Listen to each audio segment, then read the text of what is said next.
This is the Cloud Security Today podcast, where leaders learn how to get cloud security done. And now your host, Matt Chiodi. Jerich Beason is the CISO at Waste Management, now known as WM. He's worked at industry giants like Deloitte and Lockheed Martin, and he is very active on LinkedIn with over 31,000 followers. Now, Jerich's employer, WM, has a fascinating origin story that I wanted to tell you a little bit about. They were actually started back in 1983 by a Dutch immigrant collecting trash in the city of Chicago. By 1982, almost 100 years later, WM had become the world's largest waste disposal company with over $1 billion in sales. Today, the company has over 111 landfill gas projects, 6 power production plants, and provides services to over 21 million customers in the US, Canada, and Puerto Rico. Their revenue has grown quite a bit since 1982. As of September of 2023, revenue eclipsed $20 billion. I wanted to have Jerich on the show because he has a passion for sharing his leadership experience. Not necessarily his technical knowledge, which certainly he has a lot of. And I love this about Jerich, and we agree on a lot of things. But one area where we have probably the most common ground is that security practitioners typically have a lot to learn when it comes to soft skills and learning how to speak in business terms. On a lighter note, if you're a vendor listening to this podcast, make sure you listen to the end because Jerich drops some nuggets in terms of how to get on to his schedule. Let me ask you a favor. If you love what you hear on Cloud Security Today, do me a favor. Pause the episode right now and give us a 5-star review. I always love to hear from our listeners. So if you have feedback, please send me a note at matt@cloudsecuritytoday.com. Enjoy the episode. Jerich, welcome to the show. Happy to be here. Thanks for having me. A long time coming. Finally nailed me down. Finally. I know you and I actually we interact quite a bit on LinkedIn, but this will be the first, I think, in-depth conversation that we get to have. So I'm really looking forward to it. Thanks for coming on. As am I. I've listened to a number of your episodes and happy to be added to the roster. Awesome. All right. So let's just jump right into it. I'm really curious, at what point of your career did you think, I want to be a CISO? It's a great question. So whenever I dive into anything, I've always really just played to win. And, I may not be like that in my personal life, but absolutely in my professional life. And ever since I was young, it's just really been ingrained in me to just be the best at whatever it is that you do. And so when I started off my career, the title of CISO, it wasn't even on the radar. It really wasn't even a thing. But I knew I wanted to be the head of it. And as I learned more about what a CISO does, I started to aim a little higher. And, I thought if I was the most technically skilled cyber expert, that would be my ticket. And for a while, it seemed like that was going to be the way it went. But I actually looked at being the CISO of the state of California. That was the first time I decided I wanted to be a CISO. I lived in California. I said, hey, if I'm the CISO of the state of California, it can't be any better than that. And then I realized that government gigs weren't all that they were thought up to be. And that really wasn't right for me. But I remember telling anyone I could that I wanted to be a CISO for a large organization. And around the time I started doing that, I started reading a book on mindset by Carol Dweck, I think it is. And that's when I started embracing, growth orientation.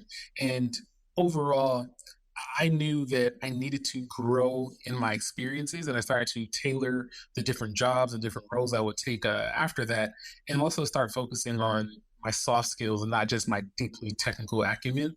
And I didn't really answer your question directly because I didn't really know until I learned on what the role was. And I didn't really know what the role was until I started taking other roles that weren't too deeply in the weeds. And they were more around helping the business, working with other leaders. So I think I always knew I wanted to be at the top, but I didn't know that I wanted to be a CISO until I started to see what it was like to be a true C-level executive. I love that. And I do want to double click a little bit on what you said. You said you started to look at, I think you said, how you could tailor like the roles.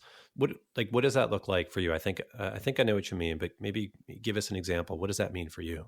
Yeah. So when I looked around at people that hit a ceiling that I thought knew more than me and were sharper than me, I had to ask myself, why did they hit that ceiling? And it became pretty evident that it was around the relationships that they had developed. It was around some of the soft skills. And I knew that if I continued down the path of being the person turning the wrench and not the person leading the person turning the wrench, if I continued down the path of being able to operate in silos, that I would never really have the perspective and the experience or even the credibility to sit at the big kids table. And so I started to give myself opportunities and to take on roles that would inch myself towards sitting at that big kids table so that I could have the big kids conversations and actually really add value beyond we need to secure this and we need to secure that. And that was very deliberate in the types of roles that I took in and when I made moves.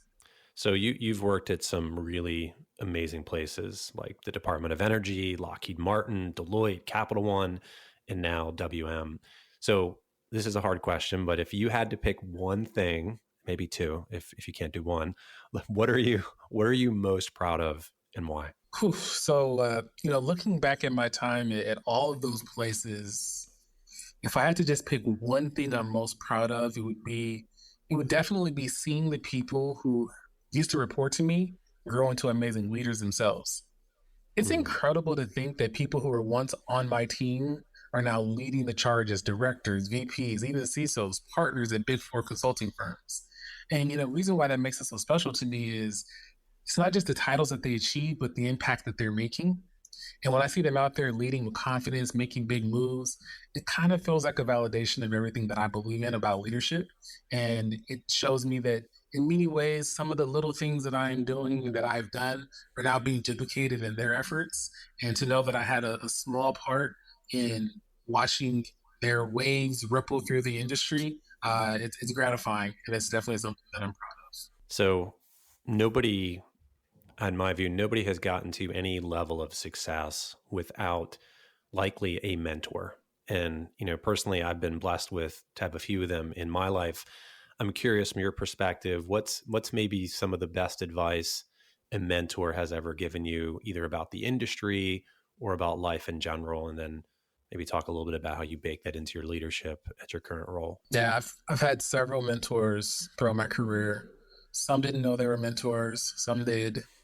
Some I gave back to, some I just took, to be completely honest.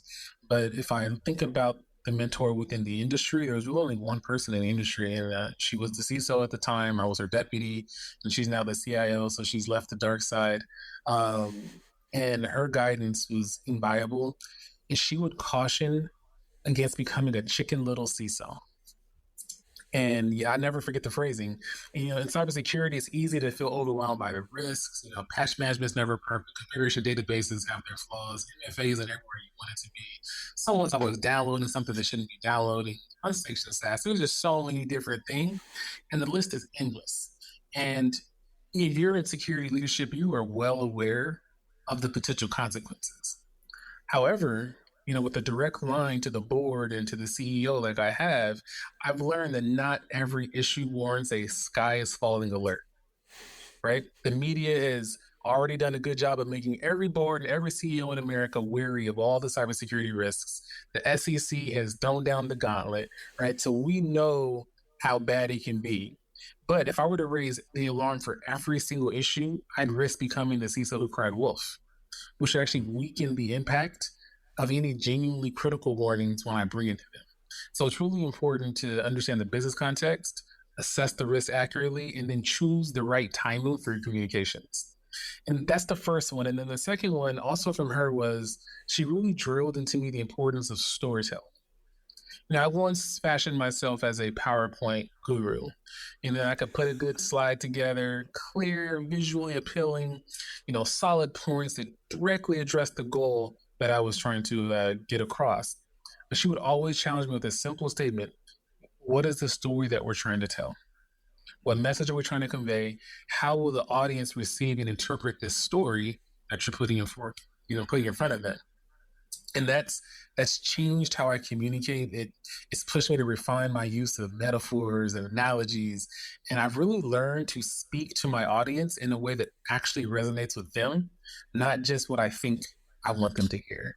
And in those two things from a mentorship perspective, they were not things that she just had to say one time. But over time, as she said them enough, they've really kind of resonated. And now I say the same things to my team. What is the story that we're trying to tell? How do you think so and so is going to receive this? How does so and so like to see information? Do they want the details or they want the big picture? Because we got to give it to them the way they want it if we want to be able to develop influence with them, right? So all of these things have kind of snowballed into a lot of the foundations of my leadership style. So maybe, is there an example you can share, even if it's, obviously you probably can't give any kind of details, but if there's any examples of that or story, I think that would be super interesting. Yeah. So I was at an organization and it was during COVID, and I was starting to push for some of the tenets of zero trust. And we all know what it means. We all know the benefits if you're in cybersecurity, but trying to use the phrase zero trust with someone that we've been trying to build trust with is not necessarily going to get the job done, right? And so I used COVID as an example. I said, all right, we know how bad COVID is. If you know that someone potentially has COVID, they may or may not have COVID, and you need them to get something out of your backyard, are you going to want them to walk through your room, touch your doorknobs, go into this room, go into the next room, or you want to give them just a direct path to the backyard? Well, that's kind of like ZTNA. We don't need you in our house to get to the backyard, right? And so I use that analogy and they're like, oh, I get it, right? Or another one, same zero trust, but now microsegmentation. I get, so the Navy, they have big, huge, large ships, but they're designed so that they can take a blow, shut off that area, and the rest of the ship doesn't go down. And I just explained this to a leader recently in my current organization. He said, so kind of like Christmas lights, like, if one goes out, they don't. I'm like, I'm using that analogy in the future. And I love that you brought the analogy to me. I didn't have to bring the analogy to you. That shows me that you really understand, right? And so that is just one example of analogies and storytelling. And I didn't use a single technical term, but they understand what I'm trying to accomplish and how I go and do it. They don't really care. They're just like, okay, what did you ask for this $1 million for? And now they understand it. Go forth and be successful. And that's really what I've learned to do. And I rarely talk in geek speak when I'm having a regular conversation these days, unless I'm talking to my team. Other than that, I had to put the geek aside and put my business hat on. I love that you brought that up, because I can definitely remember a time in my career where I just felt so comfortable speaking technically, and it felt good, right? Because I knew it, and I knew it was somewhat of an elite language, right? In the business world, that whole geek language, as you said it, right? It feels good to talk about, to know how TCP works and to talk about the stack and to get into packet captures, but that doesn't translate really to anybody else in the business. Maybe talk about that point of tension, like of moving out of, for you, moving out of that area of where you were comfort, right? Maybe where you started your career, really technical. What was that like, moving out of that point of tension over to saying like, hey, if I want to be, as you said before, at the big kids table, I can't speak this way from a technical perspective. Maybe talk a little bit about what that transition was like. The transition was met with a lot of internal resistance because at the time, soft skills weren't as vaunted as they are today, right? So at the time when I thought, and I didn't even know they were called soft skills, to be honest with you, I was just like, I need to be able to communicate with people that don't understand what I'm talking about on a regular basis. I don't want to have to use the phrasing no, but they're not giving me enough reasons to say yes. So I have to do something different.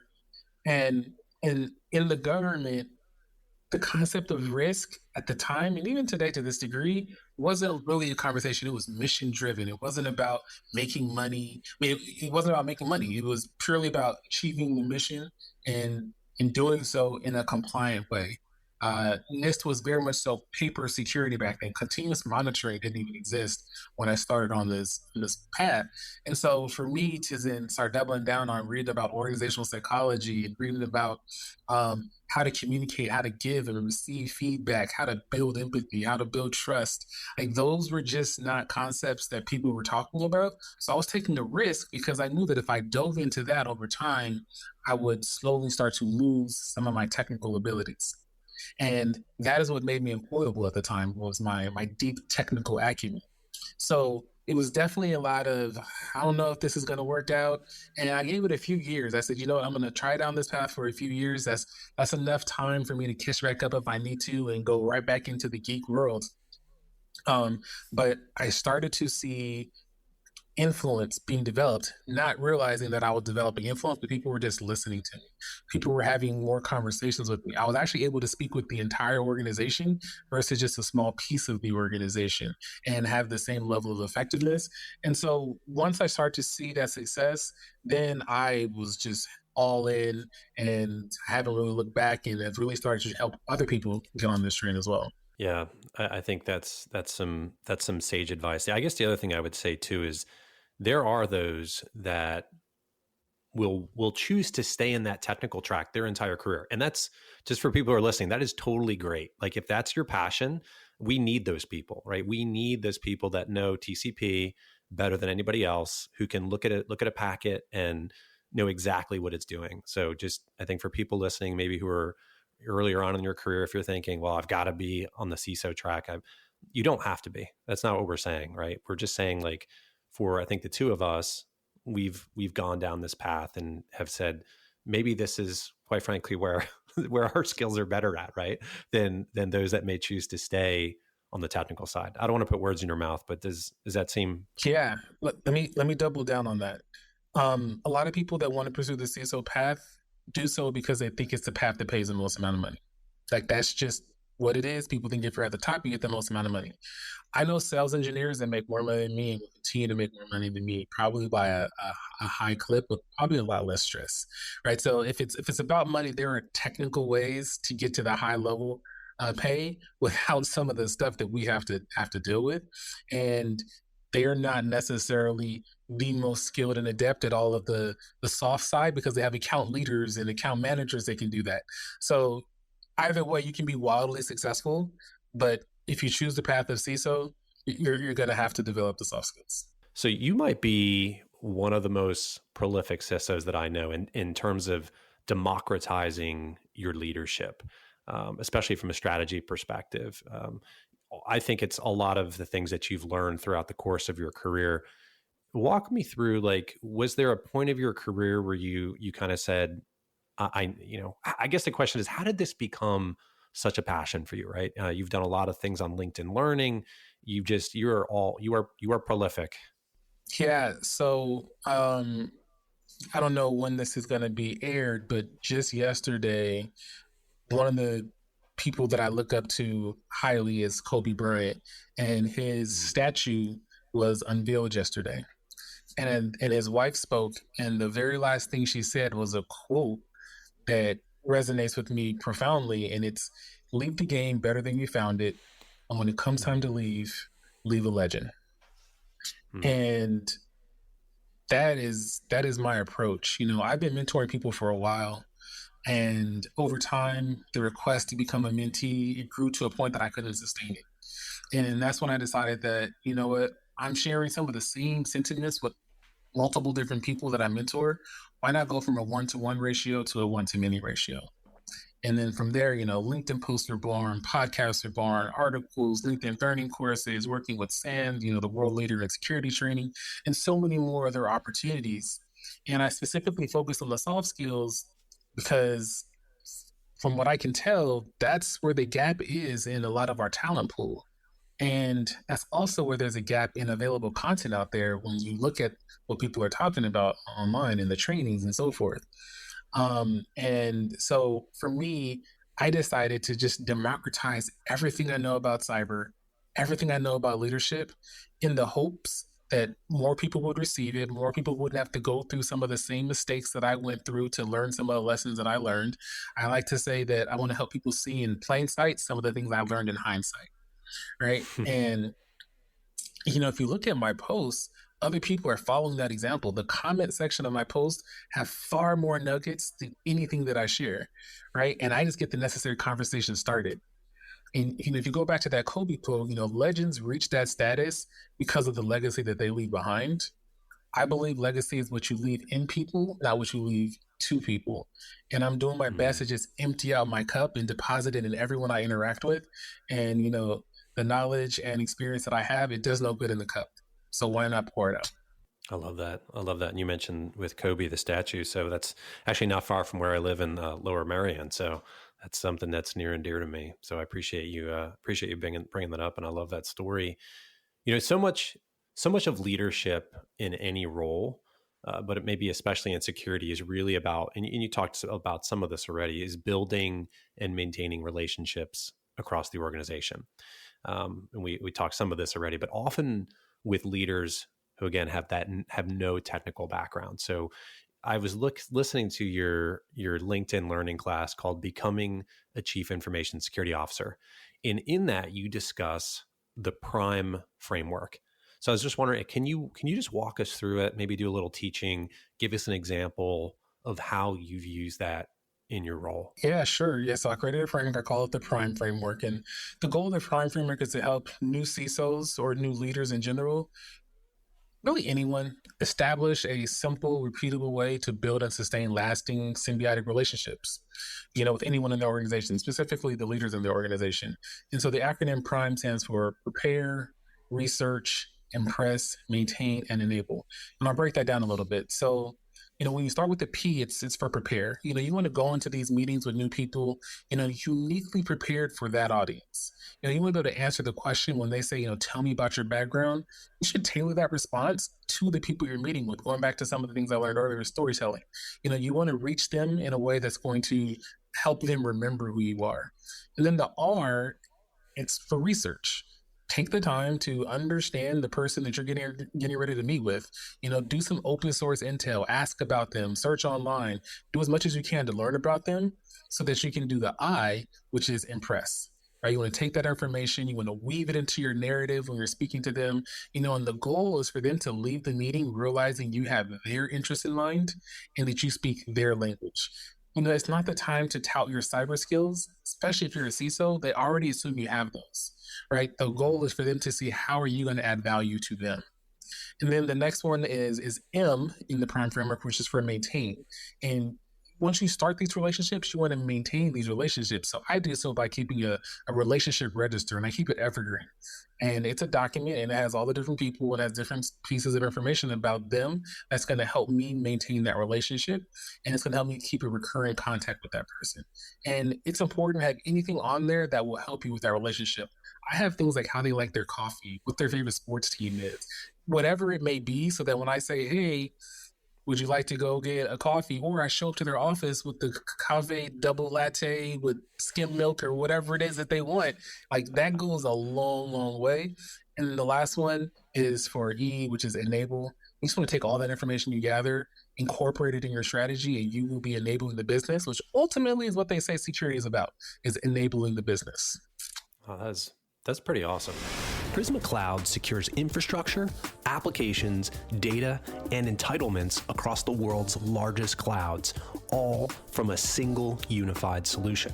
With a combination of cloud service provider APIs and a unified agent framework, users gain unmatched visibility and protection. Prisma Cloud also integrates with any continuous integration and continuous delivery workflow to secure cloud infrastructure and applications early in development. You can scan infrastructure as code templates, container images, serverless functions, and more while gaining powerful, full-stack runtime protection. This is unified security for DevOps and security teams. To find out more, go to prismacloud.io. I'm curious, when a lot of times when people, you hear about these types of frameworks, a lot of times people think it was an epiphany that you had at one moment. Was it? Or was it something that you kind of developed over time as you were kind of going through these various different situations? Um, so going back to my time at Deloitte, whenever we would have a major project, we would have a stakeholder register. And within that stakeholder register, I would include like how much influence does this person have? Are they a supporter of security? Like I would have all those other pieces of information. So that was really the foundation for it. And then the rest of it was in my head, things seem so normal and natural. But if I'm talking to other people, they don't do some of these things already. And this is how you prepare for an interview. This is how you prepare for a lot of other things. And so I said, okay, well, how can I make it into a way that people would remember it and receive it? And I didn't land on Prime right away. There were a lot of other acronyms and so forth, but Prime seemed to be a real word, and it ended up working out. I love that. That's a good story. So, you know, everyone is talking about AI right now. It is all over the place. It's blaring on the headlines. People who aren't even technology are talking about it. And this is, again, another area where you have done a LinkedIn learning class. This one's called Securing the Use of Generative AI in Your Organization. Let me ask you this. So, what is not being talked about when it comes to AI that should be? You know, let's help us to get past maybe the headlines and talk about the actual risks that you think are not being talked about. Yeah, great question. Actually, I've thought a lot about this lately. Uh, there are risks introduced by AI. There are cyber use cases for harnessing AI. There are courses now, mine an example on how to protect the use of it. But what I don't see people talking about is how this is affecting leadership. And, in my lifetime, I've seen the move from command and control leadership style to people centered leadership. And, not all leaders are embracing people leadership, but it's been a movement for a while now. I think we're entering into a new model with AI. And, the evolution of leadership styles over time, they really reflect the broader changes in organizational dynamics, technology, societal values, and this journey from command and control just maybe 10 years ago to people and now AI, it's exciting and scary at the same time. And so if you don't mind, I'll share a little bit of history. I read a ton of books. When I said I had mentors that don't know they were mentors, it's primarily the books that I read. They became my mentors through those books. But one of the things that I learned is, historically, the command and control leadership model was really about the industrial age, efficiency, standardization, like hierarchical structures. That's what dominated the workplace. And so that model required strict oversight. It required centralized decision making. It required a clear chain of command, and that was really effective for predictable tasks, but it didn't foster innovation or employee engagement.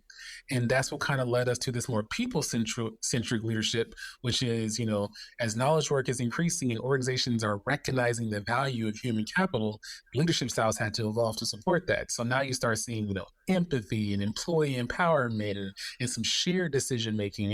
And, leaders are focused on developing their teams and creating collaboration, fostering positive, cultures. And you hear the word culture talked about a lot.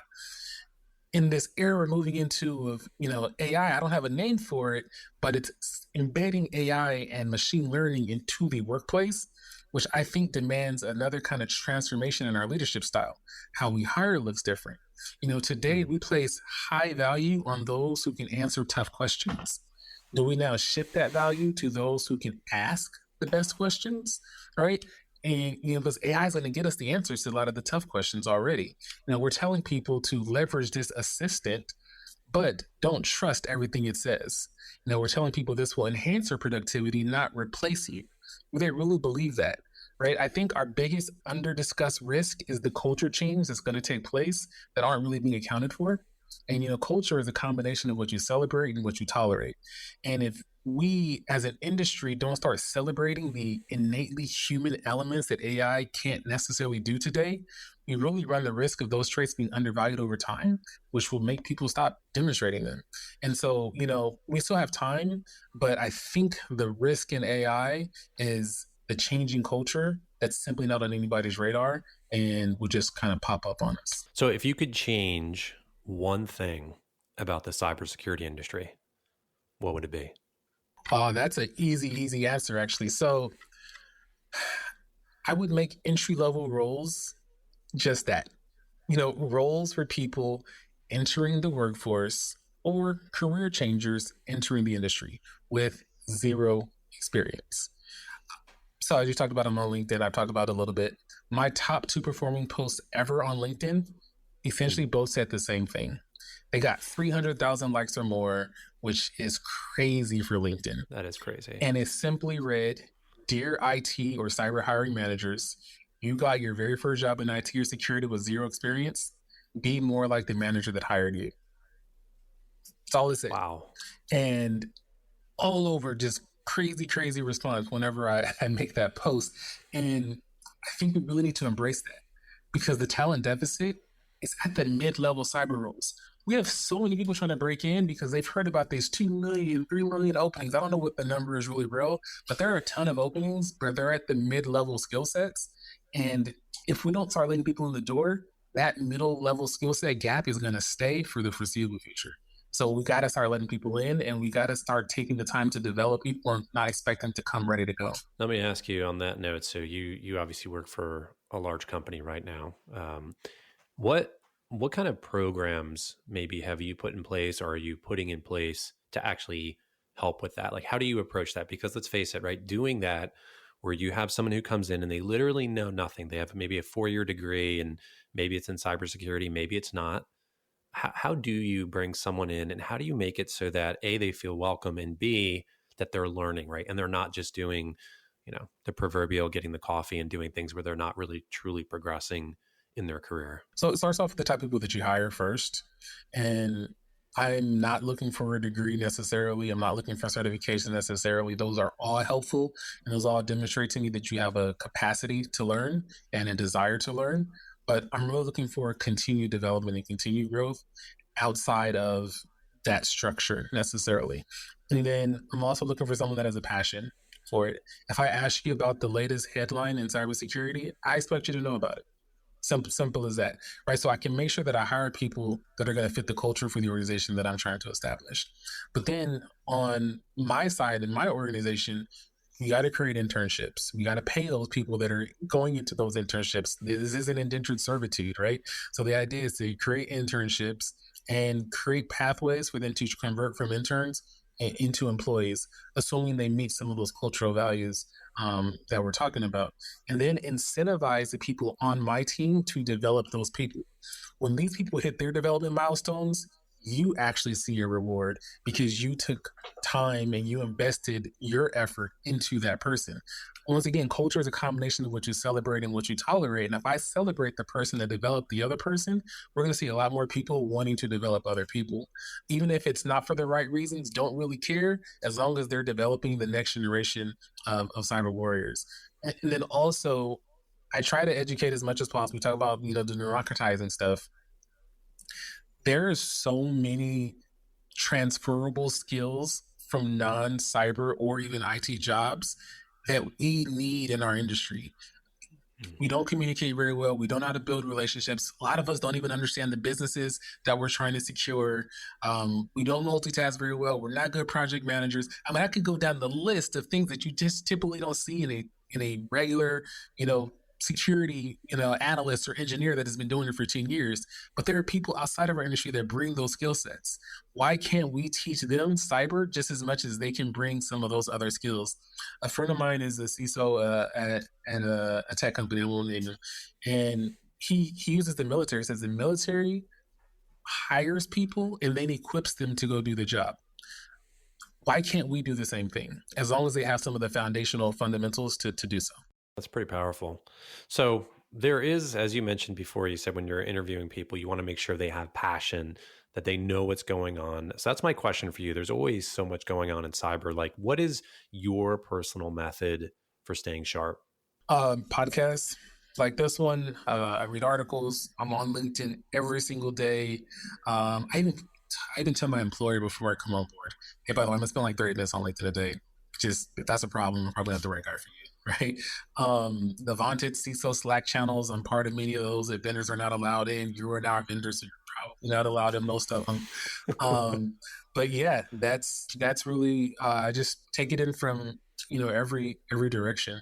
And one thing I don't talk about often because it results in my inbox blowing up, I typically meet with one vendor a week that I've never met with before.